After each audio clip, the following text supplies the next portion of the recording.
Next है आपका composite form और power factor form. Power factor form तो मैं लेता हूं, let x be the final result of product of x1 का पावर m एंड x2 का पावर m। ये फॉर्म में ये लिखा जाता है x इक्वल टू, ध्यान से सुनो, x1 का पावर m इंटू x2 का पावर m, या ये हो, या मैं यहाँ पे और करता हूँ x1 इंटू x2 का पावर m अब बाय x3 का पावर m, x3 का पावर m ये हो, या वो ये हो 1 बाई x1 का पावर m, पावर चेंज करते हैं n और m, not m m, n और m, ऐसा ही यहाँ पे पावर चेंज कर दो, n n1 n2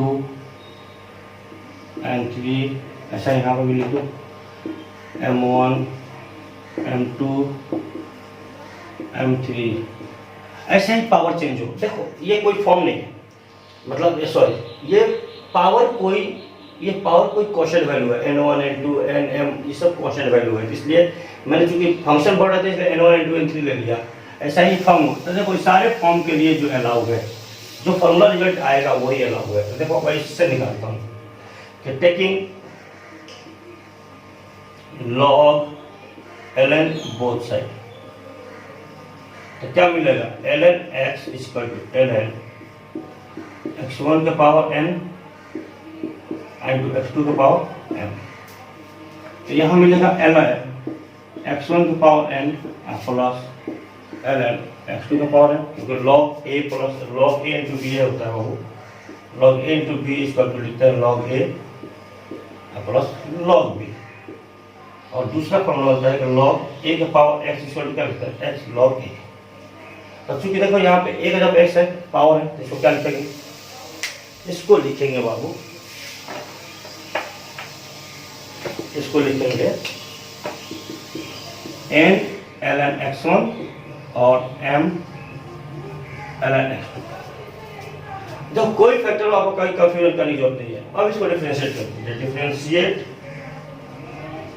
with respect to x से थोड़ा डिफरेंशिएट करेंगे तो क्या मिलेगा, देखो तो ये मिलेगा 1 बाई एक्स, हो गया इसका। और उसको कॉल देखो n क्या है, n और m कांस्टेंट है, n में बाहर कर दो, n क्या हो जाएगा बाहर, और उसको क्या लिखोगे 1 by x1 del x1 by del x। Again m constant है, m यहीं पर रख दो और उसको क्या लिखोगे 1 by x2 del x2 by x2, sorry del x2 by del x। अब ये डेल x को यहाँ ला दो, ये मिलेगा डेल x बाई x, क्या मिलेगा नीचे दिखेगा नहीं, इसलिए मैं थोड़ा ऊपर ही लिखता हूँ इसको। तो ये मिलेगा बाबू आपको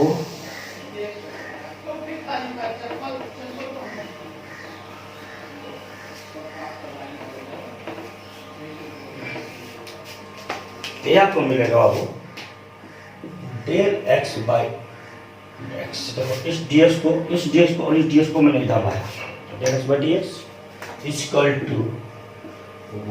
equal to n into del x1 by x1, एक साथ में, ठीक है, plus m del x2 by x2 के साथ लिखते हैं। अब चूंकि ये एरर का फॉर्म में आ गया, तो चूंकि हमने अभी बोला था कि एरर हमसे क्या लिखते हैं मैक्सिमम पॉसिबल, तो प्लस माइनस और प्लस माइनस वेयर, ऐसा ही और फंक्शन तो ऐड होते जाएगा, वेयर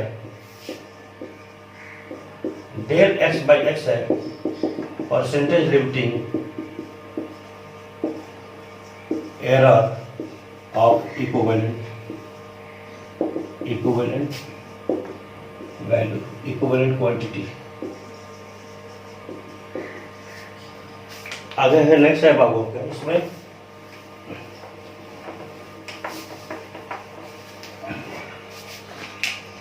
नेक्स्ट है आपका डेल x1 बाई x1 है बाबू परसेंटेज लिमिटिंग एरर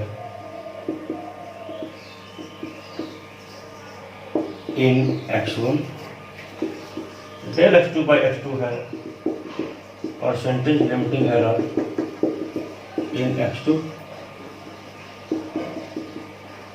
ठीक है। और n एंड m क्या है बाबू, एनी कांस्टेंट। ये अपना है कंपोजिट एरर का कुछ फार्मूले आए हैं।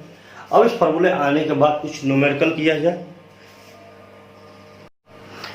तो ये न्यूमेरिकल है अपने पास देखो ये न्यूमेरिकल जो है बाबू, ये लिमिटिंग एरर के बेसिस पे है न्यूमेरिकल है, और ये न्यूमेरिकल बहुत ही इंपॉर्टेंट है सेमेस्टर पर्पस के लिए। देखो क्या लिखा है, 3 resistance have the following rating and they are connected in series. देखो they are connected in series. जब भी रेजिस्टेंस सीरीज में कनेक्टेड होता है तो सिंपल इक्विवेलेंट रेजिस्टेंस का निकालते हैं, R1 ऐड होता है सिंपल। जब भी ये सीरीज में कनेक्ट होगा तो सिंपल ऐड होगा। ECN में आपको पढ़ाऊंगा मैं, ECN जब इलेक्ट्रिक सर्किट नेटवर्क पढ़ाऊंगा तो वहाँ पर सीरीज पैरेलल कैसे बताऊंगा।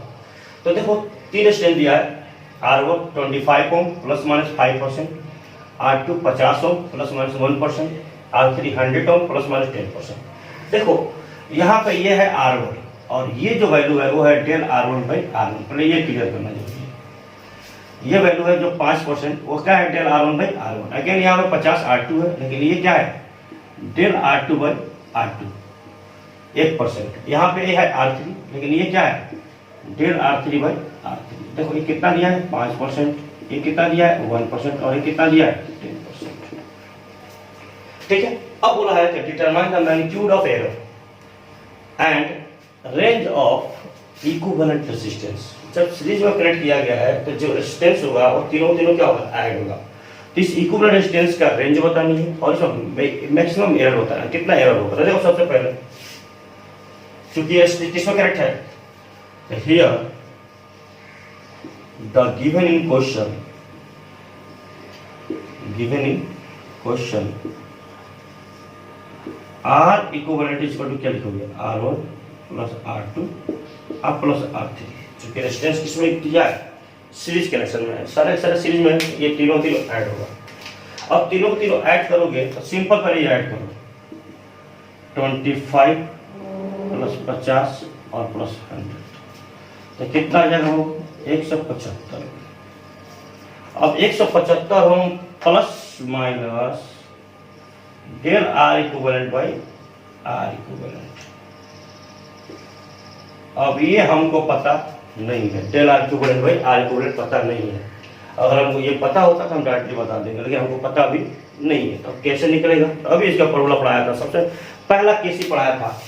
सबसे पहला केस क्या बोला था बाबू, समेशन ऑफ 2 और मोर देन 2 क्वांटिटी। अब देखो समेशन 2 और मोर देन 2 क्वांटिटी है, तो 2 और मोर देन 2 क्वांटिटी है समेशन में, तो इसको जब समेशन में दिया है डेल R इक्विवेलेंट, अभी हमने लिखा था for summation of quantity del R equivalent by R equivalent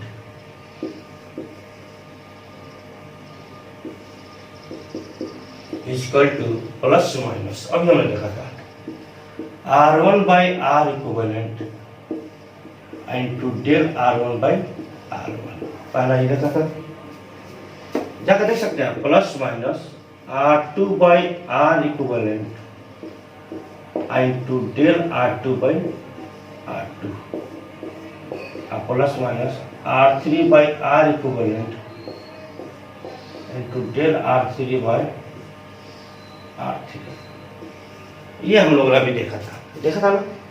तो देखो अब ये लिखा, तो देखो R1 की वैल्यू कितना दिया था, R1 की वैल्यू दिया था 25, यह है 25।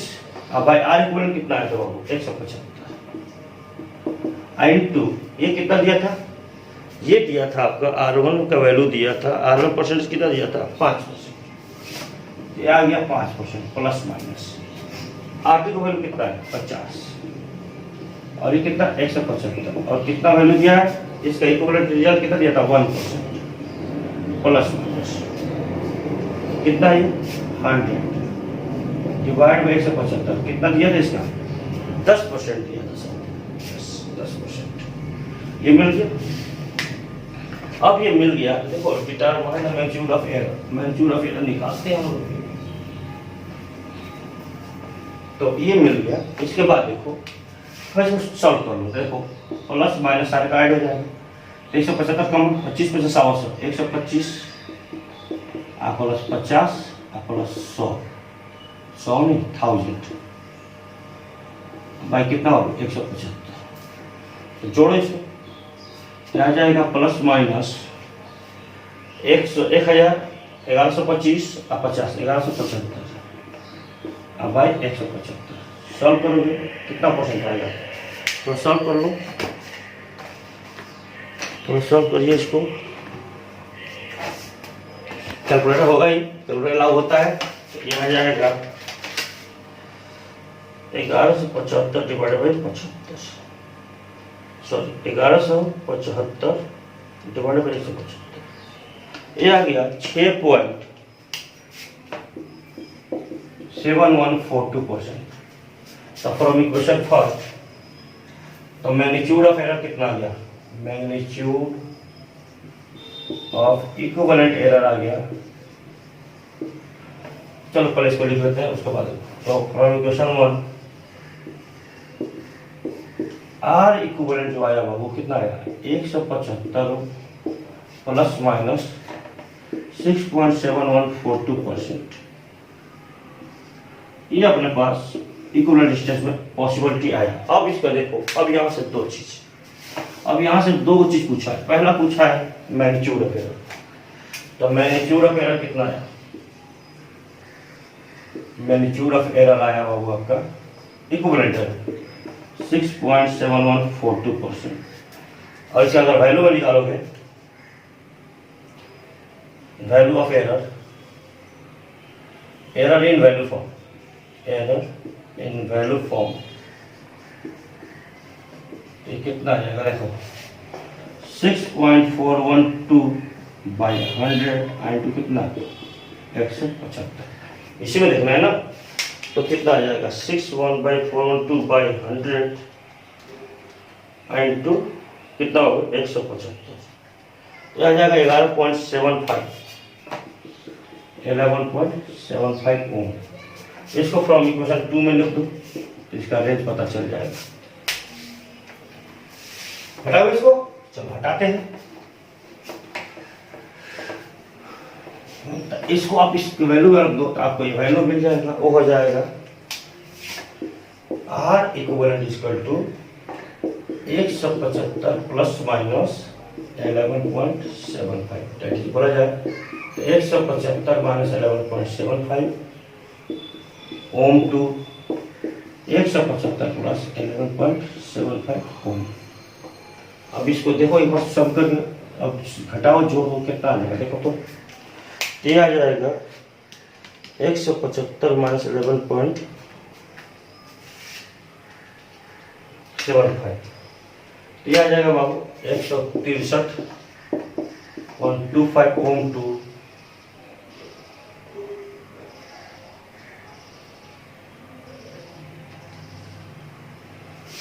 186.75 ओम।